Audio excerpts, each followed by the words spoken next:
Hello, good morning, नमस्ते all aspirant, welcome in my YouTube channel. So start करते हैं the Hindu newspaper. उससे पहले हम देखेंगे अपना एक एमसीक्यू, और एमसीक्यू सीरीज में हम देख रहे हैं यूपीएससी 2020 का सीरीज नंबर ए। अब तक हम 51 एमसीक्यू को अच्छी तरीके से सॉल्व कर चुके थे। अब हम आ गए 52 पर। Okay, so we are completely finished the PIB and the Hindu and Indian Express current affair last week. So इस बार हम संडे को कंपाइलेशन लेके आएंगे। Okay, PIB the Hindu and Indian Express. So देखते हैं क्या है हमारे पास MCQ. With reference to international trade of the Indian at present, which of the following statement is correct? Okay, सो 2020 में इंटरनेशनल ट्रेड को लेके एक क्वेश्चन पूछा गया था प्रेजेंट टाइम को लेके। क्या है? फर्स्ट ऑप्शन है, India merchandise exports are less than its merchandised imports. India का जो एक्सपोर्ट और मर्चेंडाइज है वो कम है, किससे? उसके इंपोर्ट से। दूसरा है हमारे पास, India's imports of iron. India क्या इंपोर्ट्स करता है? Iron, steel, chemical, fertilizer, machinery, ठीक है, have decrease in recent year. तो कुछ सालों में इंडिया ने आयरन, स्टील, केमिकल, फर्टिलाइजर और मशीनरी को यू कैन से दैट लेना कम कर दिया है, यानी कि इंपोर्ट कम कर दिया है। ठीक है, तो ये पॉसिबल हो सकता है, maybe having a chance. आगे क्या है फिर हमारे पास? India export of service are more than the import of the service. ये बात आपको जरूर याद रखनी है कि इंडिया की जो सर्विस है हम ज्यादा एक्सपोर्ट करते हैं और सर्विस को इम्पोर्ट कम करते हैं। ये बहुत यू कैन से दैट जब रमेश सिंह आप पढ़ेंगे, ठीक है, तो रमेश सिंह में ये आपको क्लियर कट स्टेटमेंट दिया है, सीधा सीधा बिल्कुल। उसके बाद देखते हैं, तो थर्ड वाला तो क्लियर हमारा सही होगा, तो थर्ड वाला सही होगा, तो ये तो दो गए हमारे। उसके बाद है, India suffer from an overall trade and current account deficit. तो यहाँ भी थोड़ा सा हमें लॉजिक लगाएंगे। तो अब ये तो थर्ड सही है हमारा, थर्ड सही है तो ये ठीक है। अब 1 और 4 हमें चेक करना है, इसका मतलब 2 वाला हमारा गलत है, इसको हम बिल्कुल नहीं देखेंगे। क्या है फिर? हम देखते हैं, India suffer from an overall trade and current account deficit. थोड़ा सा हिंदी में भी देखने की हम कोशिश करते हैं, हिंदी में क्या है हमारे पास। ओके, तो देखते हैं, वर्तमान में अंतरराष्ट्रीय व्यापार के संदर्भ में निम्नलिखित में से कौन सा कथन सही है? भारत के माल का निर्यात माल के आयात से कम है। जो कुल मिला के ये है कि हम क्या करते हैं, जो हमारा माल आता है ना, वो कम है पर हम निर्यात कर रहे हैं ज्यादा। भारत के लोहे व इस्पात, रसायन, उर्वरक और मशीनों के आयात में हाल ही के वर्षों में कमी आई है। अब देखिए, हिंदी में जब ऐसे वर्ड दिए होते हैं ना, हाल ही के समय में कमी आई है ना, तो थोड़ा सा आप देखेंगे कि इतनी रिसेंट रिसेंट वे में हाउ इज पॉसिबल, किस तरीके से पॉसिबल्स हो रहा है ना। आगे हमारे पास, भारत की सेवाओं का निर्यात सेवाओं के आयात से अधिक है। अगर दृष्टि का भी अगर आप इकोनॉमिक्स उठाओगे तब भी आपको स्टेटमेंट सीधा सीधा मिल जाएगा। इसको निकालने के बाद भी आप यहाँ से ये दो ऑप्शंस को एलिमिनेट कर सकते हैं। भारत को कुल मिलाकर व्यापार चालू खाते का घाटा हो रहा है। ठीक है, तो अब थोड़ा सा अगर हम देखें तो यहाँ पर हमारे पास निकल के आ रहा है, यस ये थोड़ा सा हो रहा है, घाटा हो रहा है। तो फोर्थ वाला हमारा सही है, फोर्थ वाला हमारा सही है। तो कॉमन सी बात है, ये गया, ये गया, ये गया, हमारे पास आंसर क्या हो जाएगा? 1, 3 एंड 4। ओके, आगे आ जाते हैं हम prelims current. Prelims current is a compilation of the PIB, the Hindu and Indian Express. So here हमें कोशिश ये करेंगे कि हमको इसको अच्छे तरीके से समझ लेना है। देखिए मैं बताऊं क्या है।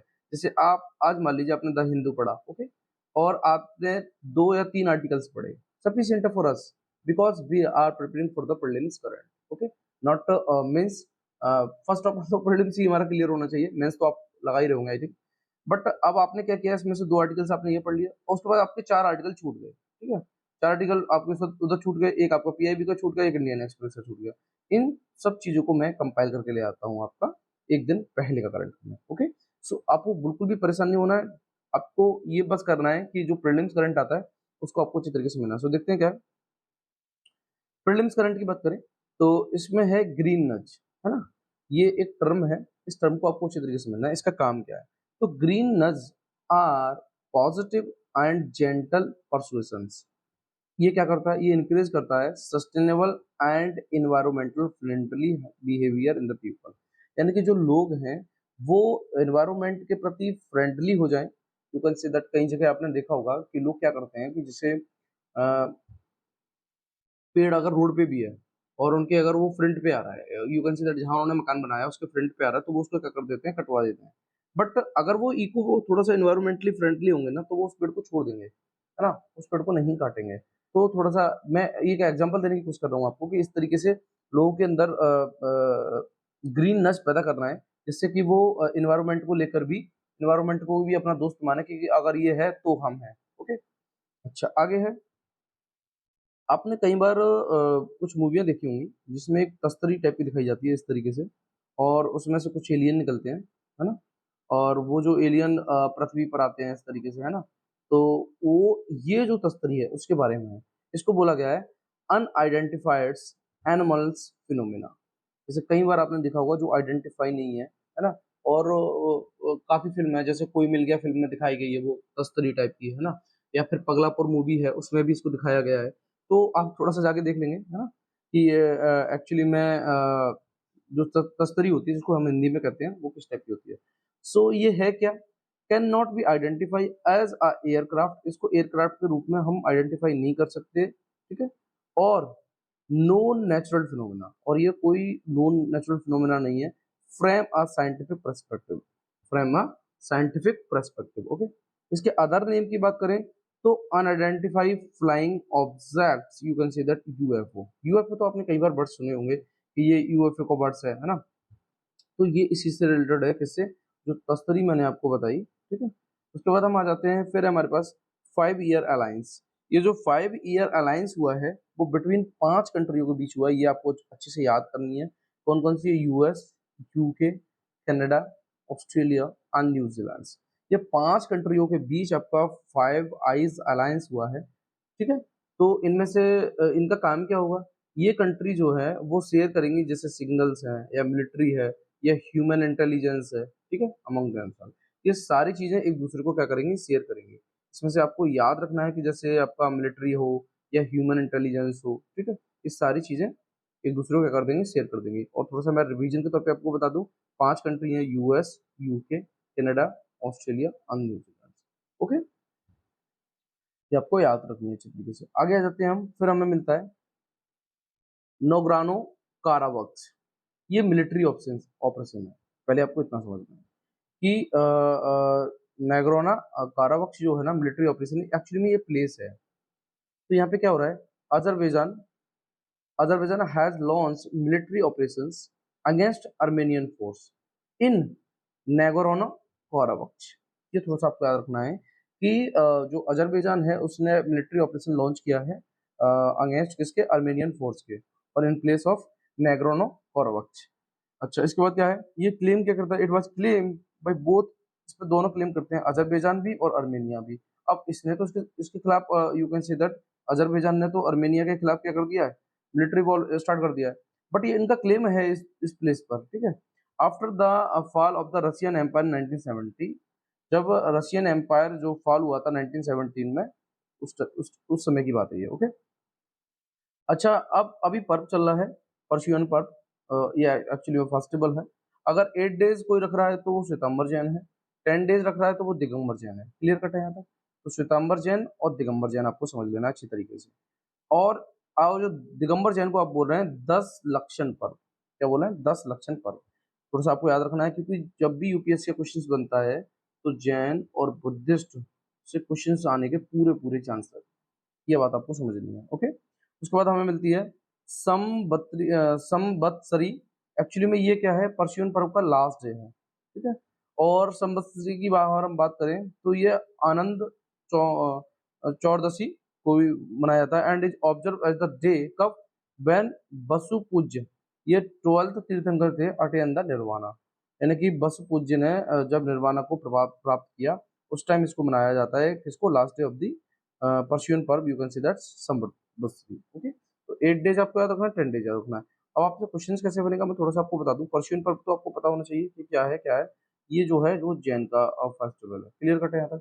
दूसरा आपको क्या याद रखना है कि इसमें 8 और 10 डेज का सीन होता है ना? तो ये पूरा सेंटेंस दिया हुआ है, 8 days by the Shwetambar Jain.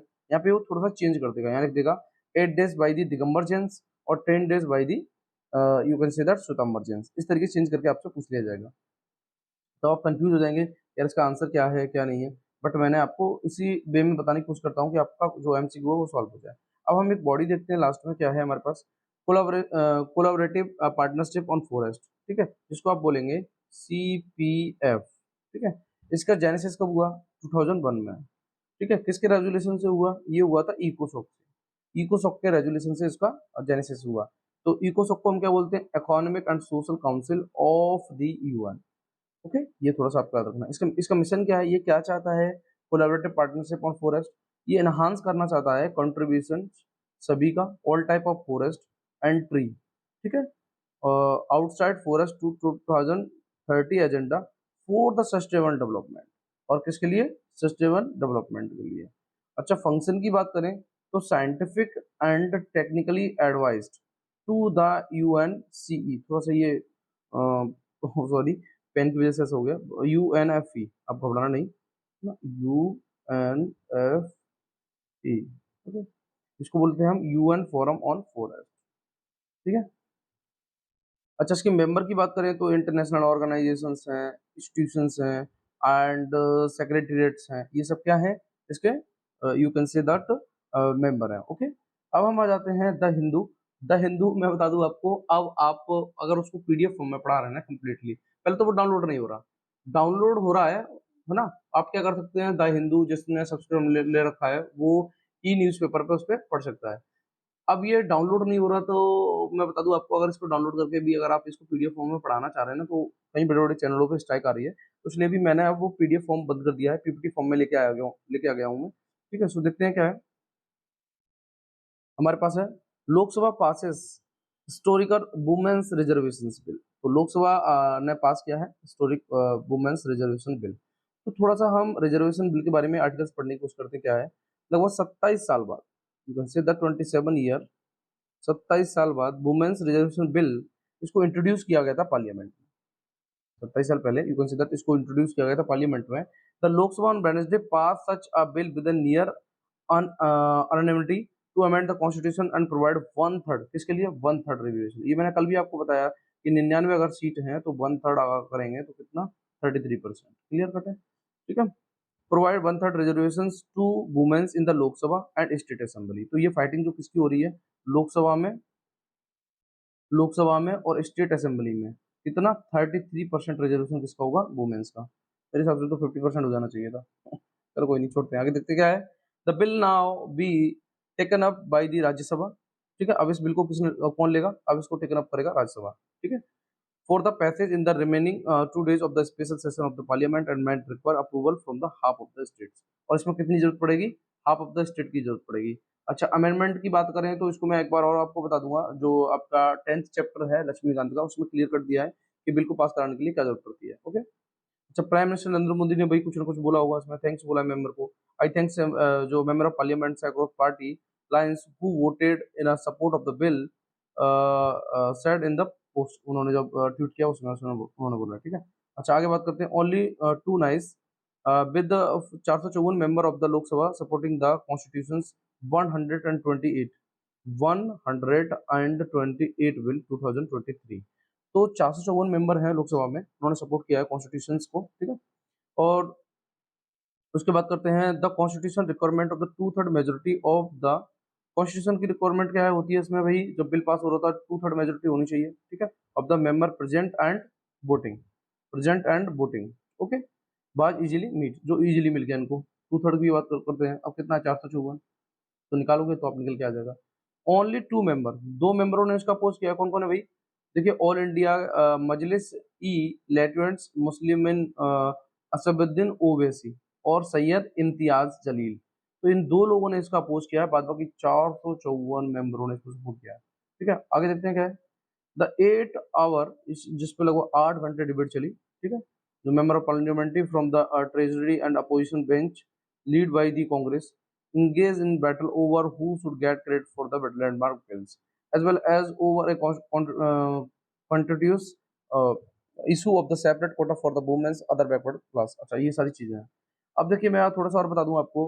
Home minister Amit Shah ने भाई एश्योर किया है कि हाउस जो है गवर्नमेंट वुड रेक्टिफाई करेगा shortcoming in the future में।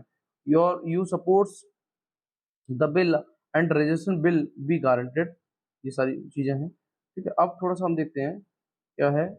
और उन्होंने बोला there was no need to delay implementation of bill linking to delimitation exercise 2000 till the 2023। तो थोड़ा सा हम इसकी हिस्ट्री के बारे में जानने की कोशिश करेंगे कि आपका wait, the women's reservation bill की अगर हम बात करें, इसको वुमेन्स रिजर्वेशन बिल और कॉन्स्टिट्यूशन 108 अमेंडमेंट बिल, ये आपको जरूर याद रखना है कि वुमेन्स रिजर्वेशन बिल की अगर बात हो रही है या फिर उनके you can say that amendment की बात होगी तो ये 108 होगा। ठीक है, इसको प्रपोज किया था legislation in the India seek to reservation कितना 33% सीट इन द लोकसभा। ठीक है, lower house of the Indian parliaments and state legislative assembly for the women's. तो देखिए ये जरूर आपका ध्यान रखना है कि लोकसभा और स्टेट असेंबली में कितना 33%। राज्यसभा की बात नहीं हो रही है, ध्यान रखना है आपको। This the bill has a long and complex history the several, इसके कुछ कॉम्प्लेक्स हिस्ट्री है। Here a brief overview of the history of women's reservation bill, कुछ इसके बारे में देखते हैं क्या है।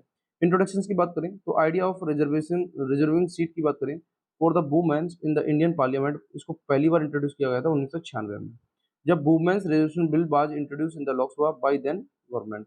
The bill sought to reserve 1/3 of the seat. ठीक है, तो पहले आपको इतना याद रखना है कि इसको सबसे पहले कब इंट्रोड्यूस किया गया था 1996 में। अब देखिए आप थोड़ा सा एवरेज लगाएंगे तो उधर 24 साल और 23, यानी कि ये आपका कितना साल निकल के आया 23 प्लस सॉरी 2023 ये चल रहा है, 23 साल तो ये हो गई और 4 ये हो गई, तो कितना हो गया 27 साल। ओके, आगे बात करते हैं स्टाइल प्रोग्रेस की बात करें तो दिल जो बिल था फेस सिग्निफिकेंट अपोजिशन, अभी तो देखो दो ही लोगों ने किया है, was not pass during initial introduction. जब इनिशियली में ये इंट्रोड्यूस हुआ था तो इसकी सीन क्या था कि अपोज करने वाले लोग ज्यादा थे। ठीक है, तो ये लैप्स हो गया था लोकसभा से, वाज डिसॉल्व इन 1997 में। ठीक है, आगे क्या है री इंट्रोडक्शन की बात करें तो ये लैप्स हुआ भी है, ऐसी बात नहीं है कि एक ही बार में इसको इंट्रोड्यूस कर दिया गया, इससे पहले भी ये लैप्स हो चुका है। री इंट्रोड्यूस की बात करें तो दो विल वाज री introduce in a subsequent year what it faced continue opposition and disruption in the parliament, यही बात थी। ओके, जैसे पॉलिटिकल पार्टी बहुत सारी थी जो अपोज कर रही थी leading a lack of the conscience.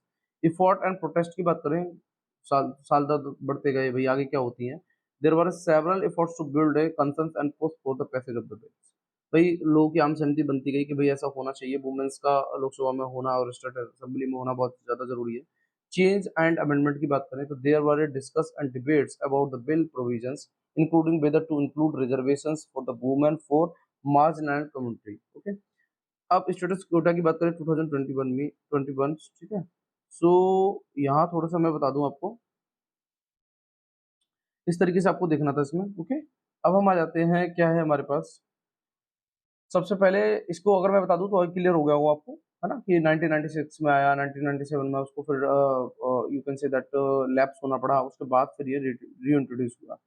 अब देखते हैं study throw light on how gravitational instability affect evolution of the galaxy, कि ये स्टडी की गई है कि किस तरीके से लाइट जो है ना, वो और gravitational instability affect the evolution of the Galaxy, जो गैलेक्सी का एवोल्यूशन हो रहा है उसको किस तरीके से ये अफेक्ट करती है।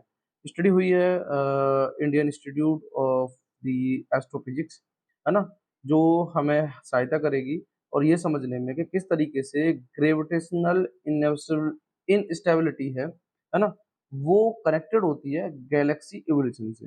अगर हमको ये पता करना है कि ग्रेविटेशनल इनस्टेबिलिटी है वो कनेक्टेड होती है किससे, गैलेक्सी इवोल्यूशन से। ओके, ये आदत है कि अगर हम ये जो है आपके आई थिंक मेंबर्स हैं post doctorates fellow at the Indian institute of the astrophysics, इन्होंने ट्राई किया है एक्सप्लोर किस तरीके से gravitational instability are connected with the, जैसे स्टार का फॉर्मेशन हो या गैस फ्रैक्शंस हो। Okay, sorry sorry sorry sorry, तो क्या है instability are connected with the star formations, gas fractions, time scales के बारे में, ये सारी चीजें हमें जो कनेक्टेड हैं आपकी you can say that Galaxy evolution से, उनके बारे में हमें पता चलेगा। ठीक है, growth of the gravitational instability, and finally and the observed morphology. ठीक है, उसके बाद then they compared the star formation rates, gas fractions and time scale for the growth of the gravitational instability of the near galaxy and investigate the stability level of the sample 175 galaxy taken from the photometry and accurate rotations curve database. तो आप देख रहे हैं किस तरीके से हमें ये समझ में आएगा कि जो ग्रेविटेशनल इनस्टेबिलिटी है जो कनेक्टेड है गैलेक्सी एवोल्यूशन से, included of the star formation rates है, गैस फ्रैक्शंस है, time scale for the grade of the growth gravitationals है, और इवन यहाँ पे 175 गैलेक्सी जो ली गई है वो किसके थ्रू ली गई है, Spitzer photometry and accurate rotations curve sparse database. Okay, और ये हेल्प करेगा ट्रेस करने में role of the dark matter. Dark matter का क्या रोल है उसको ट्रेस करने में भी ये हेल्प करेगा। ओके, एंड रेगुलेटिंग करेगा stability level of the galaxy and understand if stars and gas can self regulate and stability level. The department of science and technology ने ये वाली बात की है। ओके, और the department of science and technology क्या add कर रहा है इसमें, the spiral galaxy like the Milky Way exhibit higher median star formation rates, lower stability, lower gas fractions, and smaller time scale for the growth of the gravitational instability। ये indicate करेगा क्या, that gravitational instability in the spiral rapidly converted a substantial amount of the gas into star depleting gas residue in the DST state। तो आप देख रहे हैं किस तरीके से हमें ये समझ में आएगा कि जो गैलेक्सी एवोल्यूशंस है, ठीक है, वो हमारा कनेक्टेड हुआ किसी gravitational you can say that instability से, और इसमें इंक्लूडेड रहेगा आपका जैसे फॉर्मेशंस है, फ्रैक्शंस है, टाइम स्केल्स है, ये सारी चीज लेते हैं। ठीक है, और बाद बाकी 175 गैलेक्सी डेटा को कौन देखेगा, स्प्रिजर photometry accurate and rotations curves. Okay, तो उसको थोड़ा सा बाद में और देख लेंगे हम। अब देखते हैं क्या है, Asian development lower India GDP growth outlook for this physical to 6.34, यानी कि आप देख रहे हैं जो एशियन डेवलपमेंट है, यू कैन से दैट, उसमें ये बताने की कोशिश की गई है कि जो जीडीपी ग्रोथ आउटलुक है वो इस फिजिकल ईयर का कितना है, 6.3।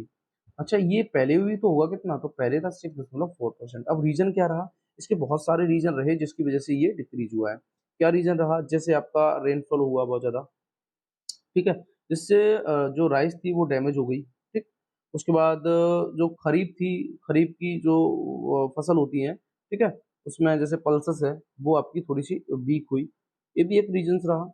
उसके बाद हम लेंटर स्लेस की बात करें तो farm sector grow outlook for the year almost कितना 1% पॉइंट से। अच्छा, और प्राइवेट, अब सीधी सी बात है ये सारी चीजें जब हुई हैं तो यही इसी की वजह से इसकी परसेंट गिरी है। तो इसको थोड़ा सा हम पढ़ेंगे अब एशियन डेवलपमेंट के बारे में, क्योंकि ये हमारा यूपीएससी के लिए बहुत ज़्यादा इंपॉर्टेंट है और इससे क्वेश्चंस बनने के बहुत ज़्यादा चांस रहते हैं। उसको हम कंप्लीट करने की कोशिश करेंगे। ओके, तो देखते हैं क्या है Asian development. First of all तो आपको उसका you can say that headquarter जरूर याद रखना है, क्योंकि एक क्वेश्चन तो यहीं से बना था आपका।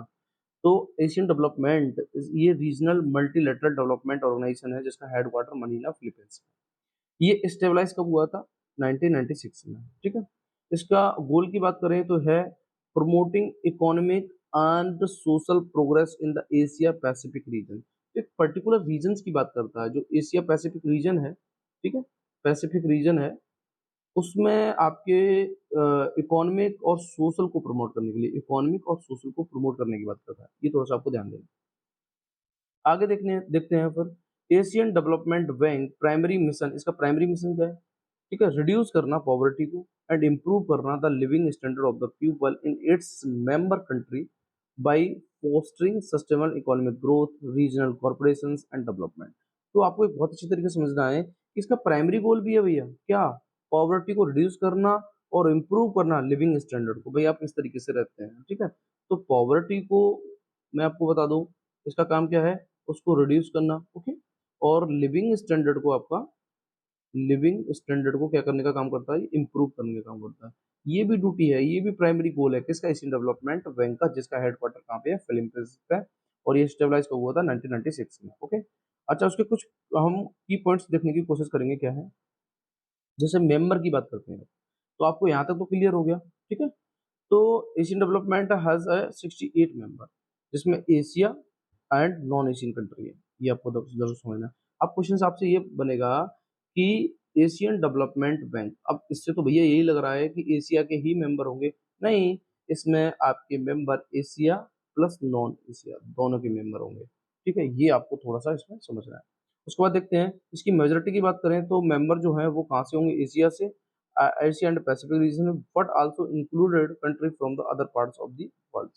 तो मेजर मेंबर इसके कहाँ से होंगे, आपके एशिया से। अच्छा, इसके मिशन और ऑब्जेक्टिव की बात करते हैं तो एशियन डेवलपमेंट का प्राइमरी मिशन जो है वो प्रमोट करना economic and social development in its member country, ये भी अब मैंने आपको बताया। और प्राइमरी गोल भी है इसका क्या, रिड्यूस करना क्या, पॉवर्टी एंड लिविंग स्टैंडर्ड को इम्प्रूव करना, ठीक है। और ये अभी मैंने आपको बता ही दिया। आगे देखते हैं फिर क्या है। ये एशियन डेवलपमेंट प्रोवाइड करता है loan, grant, technical assistant to support project and program that address the objective. उसका काम क्या है, देखिए, ये प्रोवाइड करता है लोन, ग्रांट, टेक्निकल असिस्टेंस। अच्छा, फाइनेंसिंग की बात करें तो Asian development various type of project and initiative start करता है। जैसे आपको इंफ्रास्ट्रक्चर डेवलपमेंट को लेके हो, जैसे रोड्स है, ब्रिज है, या एनर्जी प्रोजेक्ट है, ओके, या एजुकेशन या हेल्थ केयर प्रोग्राम को लेके भी है, या एग्रीकल्चर डेवलपमेंट को लेके है, या इन्वायरमेंट सस्टेनेबल प्रोजेक्ट को लेके है, ठीक है। तो आप देख रहे हैं किस तरीके से ये आपका इसमें काम कर रहा है। गवर्नेंस की बात करेंगे तो Asian development is governed by the member country, जिससे with decisions made through a system of the weighted voting, इसमें वेटेड वोटिंग भी होती है। Highest decision making body body कौन है इसमें, बोर्ड ऑफ गवर्नर, ये जरूर आपको रखना है, बीजी। हाईएस्ट इसमें गवर्नर बॉडी है बीजी। इसका मतलब है annually set policy and approve major decisions, day to day operation are overseens by the board of director. और डे टू डे अपडेट कौन देखेगा इसमें, बोर्ड ऑफ डायरेक्टर, ओके। अच्छा, रीजनल फोकस की बात करें तो एशियन डेवलपमेंट का प्राइमरी ऑपरेट्स है एशिया पैसिफिक रीजन, ये तो मैंने अभी आपको बताया है, but it also कोलैबोरेट्स with the other development organizations, okay, and financial institutions world wide. ये वर्क करता है closely with its member country to identify development need and priority. Partnership की बात करें तो Asian development bank collaboration with various international organization including the world bank, United Nations agency and regional development bank to promote economic development and regional corporations. तो ये partnership भी करता है भैया, जैसे कई सारी हैं, वर्ल्ड बैंक है, यूनाइटेड नेशंस एजेंसी है, या रीजनल डेवलपमेंट बैंक है, ठीक है, और प्रमोट करता है economic development and regional corporations, ठीक है। अच्छा, सस्टेनेबिलिटी की बात करें तो सस्टेनेबिलिटी में देखते हैं ये प्लेस करता है strong emphasis on sustainable development, environmental protections, या क्लाइमेट चेंज मिटिगेशंस को लेके है, या एडेप्टेशंस को लेके है। सपोर्ट करता है प्रोजेक्ट एंड पॉलिसी को जो प्रमोट करती हैं ग्रीन एंड इंक्लूसिव ग्रोथ को, ओके। तो अब थोड़ा सा और देख लेते हैं कि भाई ये पॉवर्टी रिडक्शन की बात करता है, ये तो हमें समझ में ही आ गया। रिसर्च एंड नॉलेज की भी बात करें तो ये एशियन डेवलपमेंट बैंक है, ये कंडक्ट करता है रिसर्च को, याद रखना है आपको। देखिए, एशियन डेवलपमेंट बैंक का काम है रिसर्च करने का काम है, प्रोवाइड करना valuable economic and development data and analysis to its member country. It also organise, ये कॉन्फ्रेंस भी कुछ ऑर्गेनाइज करता है, सेमिनार भी करता है, वर्कशॉप भी ऑर्गेनाइज करता है, and to facilitate the exchange of the knowledge and best practice among policy makers, academics, and development practitioners. Okay. Overall, Asian Development Bank की बात करें तो play a crucial roles in the promoting economic and social development in Asia Pacific regions and beyond, working to improve the quality of the life millions of the people in its members. मुझे लगता है ये आपको इतनी अच्छी तरीके से clear हो गया होगा कि अगर आप इसको एक बार आप पढ़ना चाहेंगे ना, तो थोड़ी सी अगर मैं इसकी लाइन लिखना चाहूँ तो ऐसे लिख सकता हूँ कि एशियन डेवलपमेंट बैंक है, इसका काम क्या है, इसका फर्स्ट सबसे पहले आपको इसमें याद करना क्या रखना है फिलिप्स पर्सपेक्टिव से, कि भाई इसका हेडक्वार्टर कहाँ है, वो है फिलीपींस में, ओके। उसके बाद फिर इसमें और क्या समझना है आपको, इसमें आपके लिए याद करने के लिए है इकोनॉमिक एंड सोशल एम्पावरमेंट की बात करता है। उसके बाद रिडक्शंस पॉवर्टी रिडक्शंस और लिविंग स्टैंडर्ड को आपका एक्सटेंड करने की बात करता है, ठीक है। ये चार चीजें आपको इतनी अच्छी तरीके से याद होनी चाहिए। और इसमें बोर्ड ऑफ गवर्नर और इसमें बोर्ड ऑफ गवर्नर होता है, ठीक है, जो डिसीजंस लेता है डे बाई डे के, ठीक है। क्लियर कट है यहाँ तक। चलिए, तो अब हम देखते हैं जो हमारा न्यूज में रहा मैपिंग, उसको देखने की कोशिश करते हैं क्या है। देखिए, यूक्रेन की बात करें, इसकी कैपिटल है क्यूई, ठीक है। ये मिसाइल एक्सप्लोजन हुआ है, जो जगह का नाम है आपको देखेंगे वो है Kostiantynivka city is being seen as the result of the way forward Ukraine rockets. ये सिटी जो है situated in the eastern Ukraine in the कैरविस्ट टॉरेंट्स रिवर्स। अब आपके लिए याद क्या करना है प्रीलिम्स के लिए, वो मैं आपको बता दूं। आपको फर्स्ट ऑफ ऑल तो इसमें से निकालना है कि ये आप देख रहे हैं, ये आपके लिए मिला हुआ है, यहाँ पे थोड़ा सा देखेंगे आप, कॉस्टैंटिनोविका, थोड़ा सा सॉरी मैं प्रोनाउंसिएशन, कॉस्टैंटिनोविका, ये एक्चुअली में सिटी है किसकी, यूक्रेन की। अब आपसे क्वेश्चंस यहीं बनने के चांस ज्यादा रहेंगे, ओके। और रिवर कौन सी है यहाँ पे, खारवियंस टॉरेंट्स रिवर्स। यूक्रेन की बात करें, Ukraine is known as the bread basket of the Europe. ये आपको जो याद रखना है, bread basket of the Europe कौन है, यूक्रेन। हो सकता है वन वर्ड्स टर्मिनोलॉजी में आपसे पूछ लिया जाए कि ब्रीड बास्केट ऑफ यूरोप कौन है भाई, वो आपको याद रखना है, यूक्रेन। बाउंड्री की बात करें तो देखिए कौन कौन सी मिलेंगी इसमें, Belarus, Russia, sea of Azov, black sea से भी है ये, ठीक है। उसके बाद आपका Moldova, Romania, Hungary, Slovakia and Poland, okay. Main river की अगर हम बात करें तो कौन सी इसमें यहाँ पर मिलेगी हमें, डैनवा रिवर या नाइपर रिवर्स। हाईएस्ट पीक की बात करेंगे तो माउंट हैवरेला। थोड़ा सा आपको याद रखना है, bread basket of the Europe इसमें याद रखना है, ओके। और बॉर्डर शेयरिंग कंट्री तो आपको याद रखनी है, Russia, Belarus, Poland, Slovakia, Hungary, Moldova and Romania, okay. और ब्लैक सी आपको यहाँ में ली जाएगी, क्लियर कट है। और उसके बाद आपको इसमें नाइपर रिवर जरूर याद रखना है और माउंट हावरेला आपको याद रखना है, इसमें यूक्रेन में, क्लियर कट है यहाँ तक, ओके। चलिए, सो जो इम्पोर्टेंट था उसको मैंने आपको यहाँ पे कंप्लीट कराने की कोशिश की है, कुछ भी ऐसा नहीं छोड़ा है जो आपको थोड़ा सा दिक्कत करे, ओके। सो आज हम अपने सेशन को यहीं रोकेंगे, okay. Thank you so much. Please video को लाइक शेयर एंड सब्सक्राइब जरूर करें।